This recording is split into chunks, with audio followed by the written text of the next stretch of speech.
kita akan belajar bahwa bukan tentang itu. Di dalam kekekalan itu tidak ada lagi. Ada beberapa pertanyaan seperti itu. Apa yang terjadi dalam kekekalan? Apakah saya dengan istri saya? Apakah enggak, tidak ada lagi. Tapi itu karena saya bukan mau bahas teologi pada sore hari ini. Tetapi Bapak Ibu, saudara-saudara, ya itu kan di masa depan jadi Bapak Ibu juga sombong gitu. Oke ya. Jadi tujuan kedua hidup kita adalah untuk bersekutu. Nah kita bayangkan apa yang saudara tahu tentang persekutuan. Biasanya kita tentang persekutuan apa? Kenapa kemana lu gak datang persekutuan?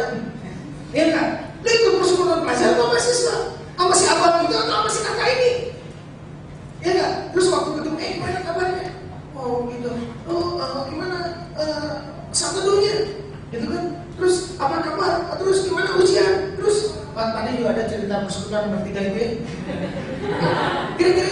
Nah, saya mau sampaikan sama saudara-saudara, itu bukan persekutuan. Itu adalah ngobrol. Setuju? Itu adalah ngobrol. Cuma beda topik. Benar kan? Saudara ngobrol di kantor, ngobrol di kelas, ngobrol di pojokan RT gitu ya. Semua juga ngobrol. Beda topik. Kadang-kadang topiknya sama.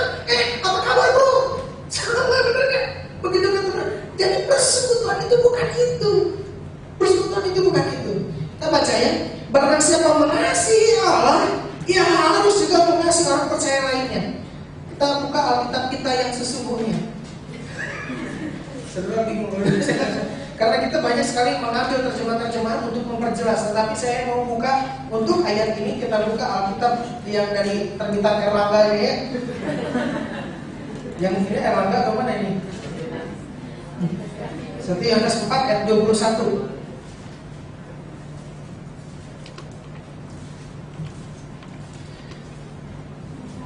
Dan perintah ini kita terima dari Dia. Barang siapa mengasihi Allah, ia harus juga mengasihi saudaranya. Minggu kemarin kita berbicara tentang kasih kepada Tuhan, betul nggak? Tentang bagaimana Tuhan mengasihi kita dan bahwa Tuhan menciptakan kita untuk dikasih oleh Tuhan dan tentang kita mengasihi Tuhan. Tetapi ya 1 Yohanes 4:21 mengatakan, kalau ada orang mengatakan barang siapa mengasihi Allah, ia apa? Harus juga mengasihi saudaranya. Jadi persekutuan adalah, silakan di situ, mengasihi keluarga Allah.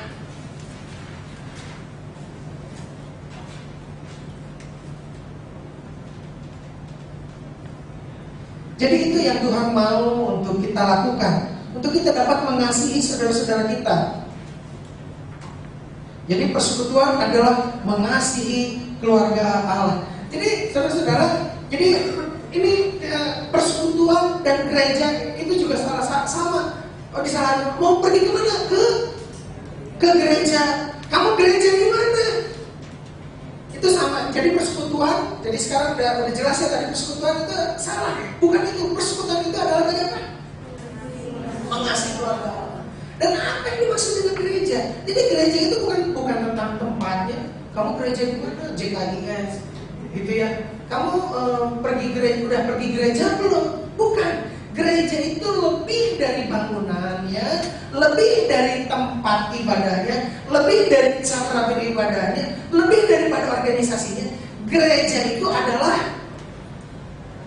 keluarga. Jadi gereja itulah keluarga.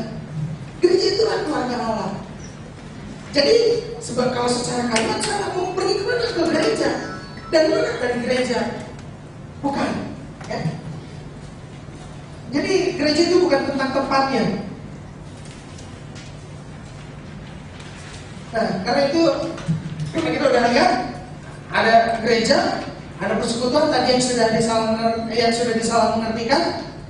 Saya mau kita mulai bahas yang sesungguhnya dari persekutuan. 1 Timotius 3 ayat 14-15 menyebutkan, aku menuliskan kepadamu supaya kamu tahu apa? Bagaimana hidup dalam keluarga Allah. Keluarga itu adalah gereja. Jelas ya? Aku menuliskan kepadamu supaya apa? Kamu tahu bagaimana hidup dalam keluarga Allah. Keluarga itu adalah gereja. Oke? Saya sangat dibangun sekali, sangat diubahkan sekali oleh pengertian ini. Kita akan lihat sama-sama. Yang pertama, tingkat pertama, keanggotaan. Tingkat pertama. Jadi ini disebut katanya keanggotaan, lucu juga itu keanggotaan. Oke gak sih? Tingkat pertama adalah keanggotaan. Oke lah, kalau saudara keanggotaannya terlalu mudah, boleh diabaikan. Yang disebut tingkat pertama itu adalah memilih menjadi bagian. Saudara ini maksudnya memilih menjadi bagian, anggota. Saya dulu waktu SD akhir masih SMP, saya anggota geng titik nomornya titik. Nah, gitu. Ada nomornya. Saya merupakan bagian dari geng tersebut. Itu jadi ketika kita memilih menjadi bagian, bukan yang terpisah, tetapi sebagai bagian. Itu yang pertama. Efesus 19 menyebutkan kamu anggota-anggota keluarga Allah dan kamu menjadi bagian dari keluarga Allah dengan orang Kristen yang lain. Saudara bayangkan, saudara udah dewasa semua kan? Udah ya? Udah gede semua benar kan? Diam masih gitu aja kan? Udah gede semua benar kan? Giliran pacaran, tahu giliran disebutnya, mikir dulu nih apa maksudnya. Saudara bayangkan kalau ada seorang laki-laki bilang sama yang wanita, saya cinta banget sama kamu, saya sayang banget, tapi saya tidak tahan banget sama body kamu. Kira-kira gimana? Putus atau bubar? Bukan gambar banget. Bener gak?